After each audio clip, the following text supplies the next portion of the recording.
As the representative from the Pet Sustainability Coalition to the US Plastics Pact, I really just want to honor the amazing amount of work and collaboration that is happening with this remarkable group of 100 organizations, 100 plus organizations. And a lot of the speakers that you heard from over the last couple of days are from our relationships with the US Plastics Pact. And it's just an honor to be able to work alongside so many of you. So as Brianna mentioned, as an activator of the United States Plastics Pact, the Pet Sustainability Coalition has an obligation to do our part to meet these 4 targets. And so I have an announcement today on behalf of the Pet Sustainability Coalition and the Pet Sustainability Accreditation Program about how we will be supporting one of these 4 targets. Specifically, we're going to be talking about the problematic or unnecessary packaging list. We're going to just dive into that a little bit to provide some context.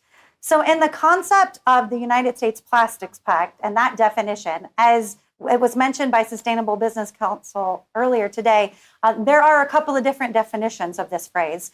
But for the definition that the Pet Sustainability Coalition will be moving forward with is plastic packaging items, components, or materials where consumption may be avoided through elimination, reuse, or replacement, and items that post-consumption commonly do not enter the recycling and/or composting systems, or where they do, are detrimental to the recycling or composting system due to their format, composition, and size.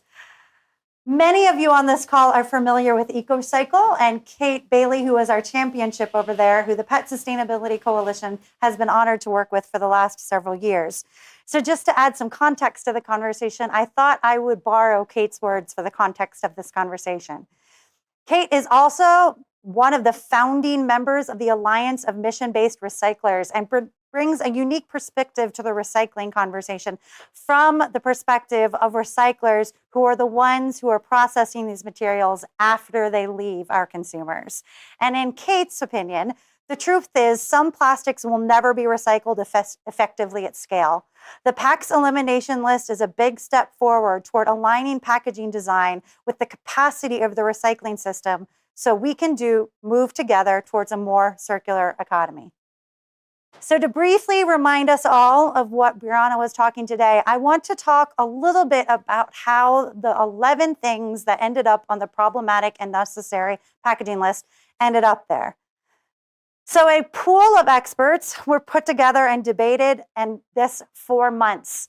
The list was then brought to the entire activator network of over 100 companies, where I can personally tell you was very hotly debated on almost a daily basis for approximately 2 months. So I just want to emphasize the amount of work and that this decision was not come too lightly. It was then voted on at late 2021 and published in early 2022. And there are 5 criteria that a material had to have met in order to be on this list. If anybody wants to have a walkthrough of this particular decision chart, we are happy to send it to you for further conversation.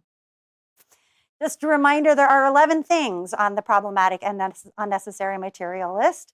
Just to provide a little bit of context, there are things about stirrers, straws, and cutlery.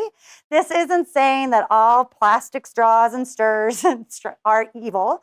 What it is saying is that there are good replacements. Compostable and reusable structures of all of these things are, at market and things. But there are some language around each of these 11 components.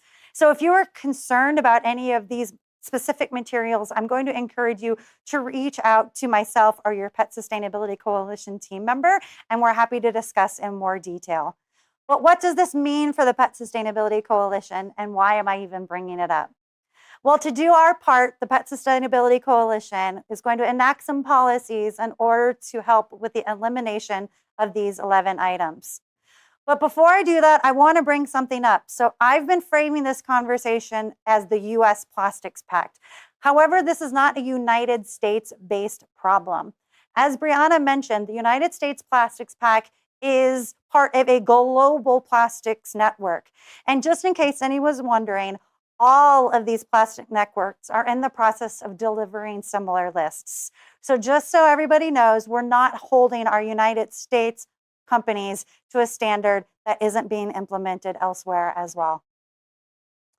So what does this mean for the Pet Sustainability Coalition? For the time being, these are the policies that we are moving forward. Right now, as effective as today, the Pet Sustainability Coalition accredited brands will not be able to feature materials listed on the problematic and unnecessary list at Pet Sustainability Coalition accreditation promotional events such as Meet the Buyer or Meet the Supplier events.